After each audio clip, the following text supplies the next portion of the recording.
Thanks for joining me. I'm Rebecca Mills with Utah State University Extension, here to share some wellness wisdom to help you meet your health goals. Today, I hope you had a good morning, because we're going to talk about breakfast. In today's session, we'll cover why breakfast is important, what foods to include, and some tips for a healthy breakfast. I'm sure you've heard the saying, breakfast is the most important meal of the day. Why is that? Let's dive in a little deeper to these 4 reasons. First, how breakfast can kickstart your metabolism.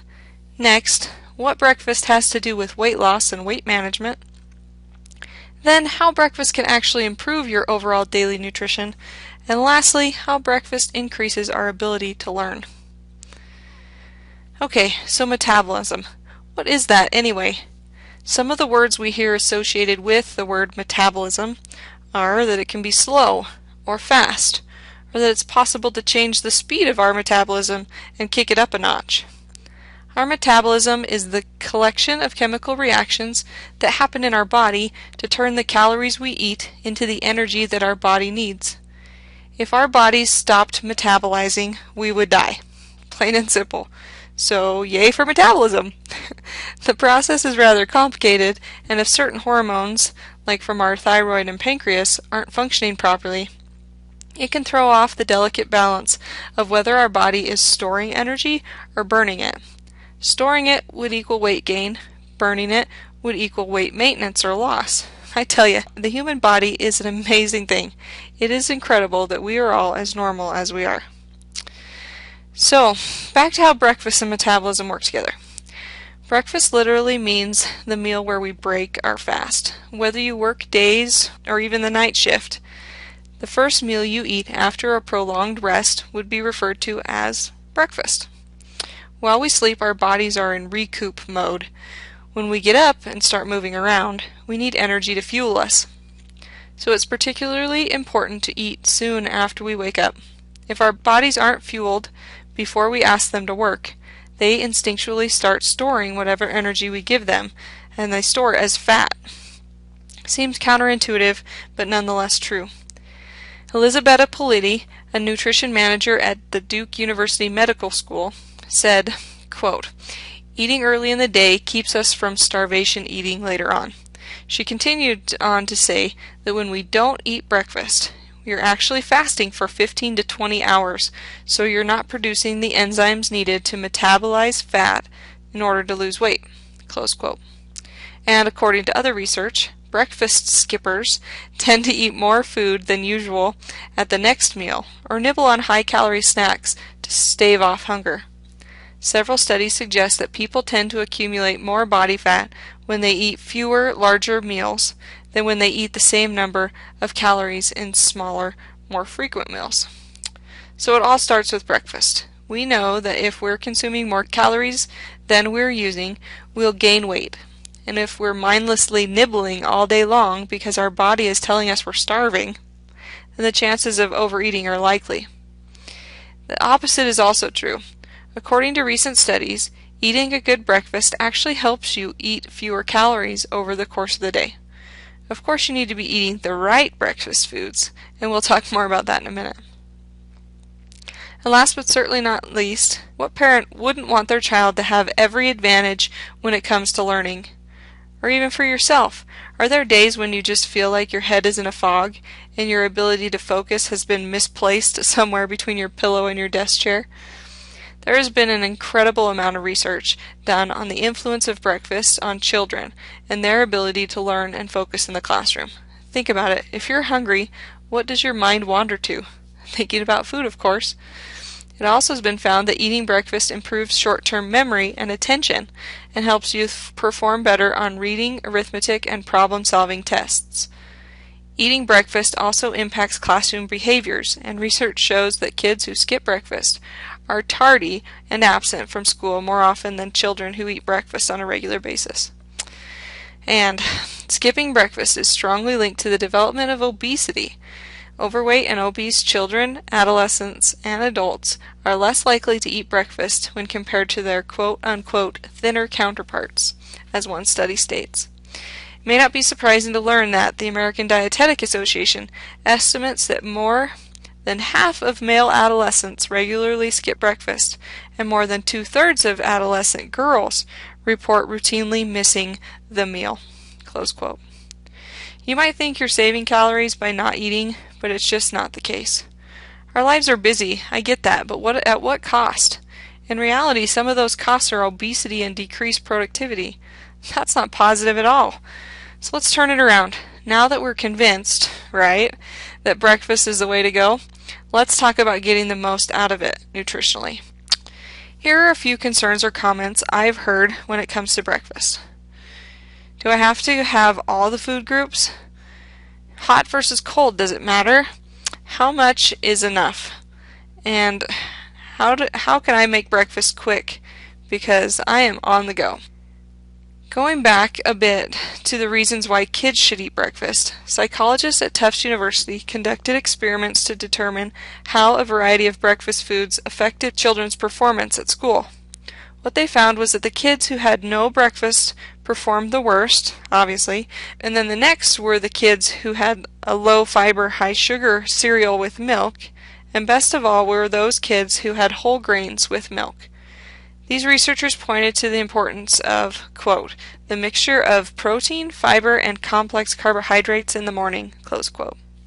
In other words, instead of thinking about food groups, let's instead think about the nutrients we get from the different food groups.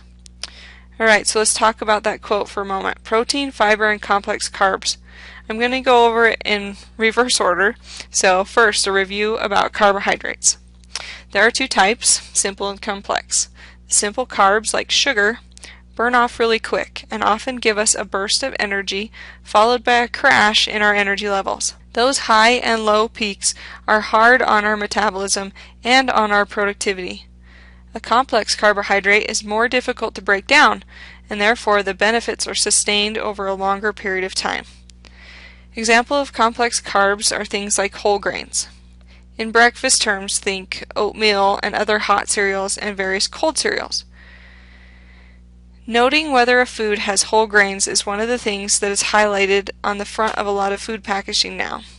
And the Whole Grains Council actually has this little icon that you can look for if you're wanting more whole grains in your diet. It's called a stamp, the whole grain stamp. Also, when you look at the ingredient list, look to see if the whole grain is listed within the first few ingredients, if not the very first.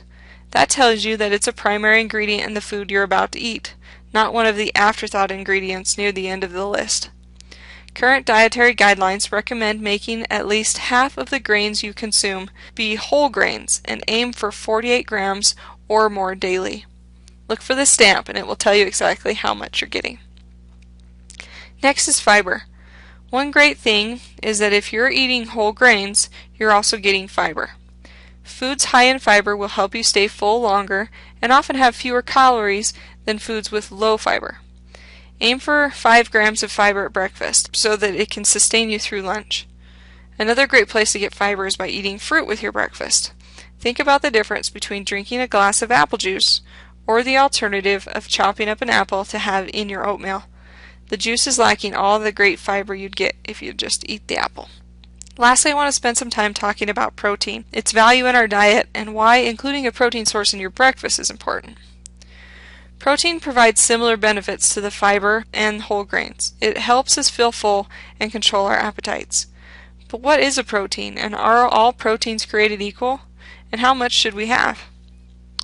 Proteins are made of peptides, and peptides are made of amino acids, which is a term you may have heard before. There are 20 different amino acids, and our body makes 11 of them, but the other 9 that we call essential amino acids need to come from our diet.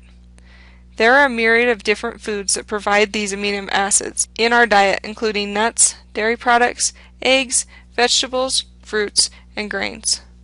Some foods provide more grams of protein per serving than others. Some don't provide a complete amino acid profile, but by having variety in our diet, we can be sure to get the proteins we need. This chart gives some examples of some of the best sources for getting protein in our diets. The recommended daily allowance for protein is 56 grams a day for men and 46 grams a day for women. A lot of times when we say lean protein, the first thing that comes to mind is meat or eggs. And so when we think breakfast, we might think, oh, I need to have bacon, sausage, or eggs every day. This isn't the case, however. Because proteins come from so many different sources, you can count the milk on your cereal or other low-fat dairy products like yogurt or cottage cheese. Or if you just put some peanut butter on your toast or some nuts in your yogurt parfait, that could count too. Let's get right down to it. How much do you really have to eat at breakfast time to get all these great benefits? The answer is it really doesn't have to be much, and it doesn't have to take much time either. According to an ABC News poll, cold cereal is the #1 breakfast food among those Americans who are actually eating breakfast, which is only about 54% of us. So if cold cereal is your choice, you're probably also putting milk on it, right? Choose 1% milk for you guessed it, a lean, low-fat protein. Okay, now you need some fiber. Well, cut up a banana and add that to your cereal, or some berries, and you're doing pretty good. A lot of cereals are fortified these days, so you're also getting some vitamins and minerals. The thing to watch with cereals is the whole grain and sugar content. You want whole grains to be at the top of the ingredient list and the sugars to be low. If you think about that 4 grams of sugar is a teaspoon, how much do you really want to be eating every morning? Some other examples could be a smoothie. Those are quick and can be taken on the go.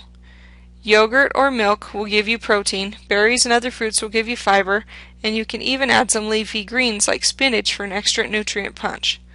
If you haven't tried a green smoothie yet, you should. They are pretty good. Maybe pair this with some whole wheat toast, and there again, you're good to go.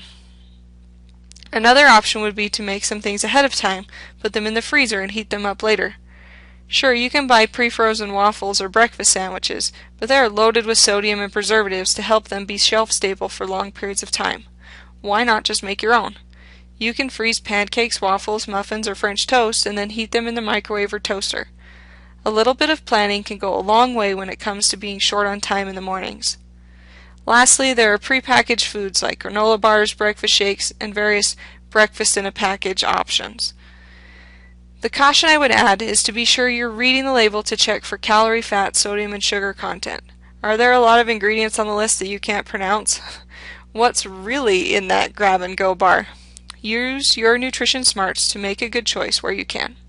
In summary, today we've focused on the benefits of eating breakfast. Study after study have shown how breakfast helps us learn and be productive mentally, as well as helping our body functions stay regulated.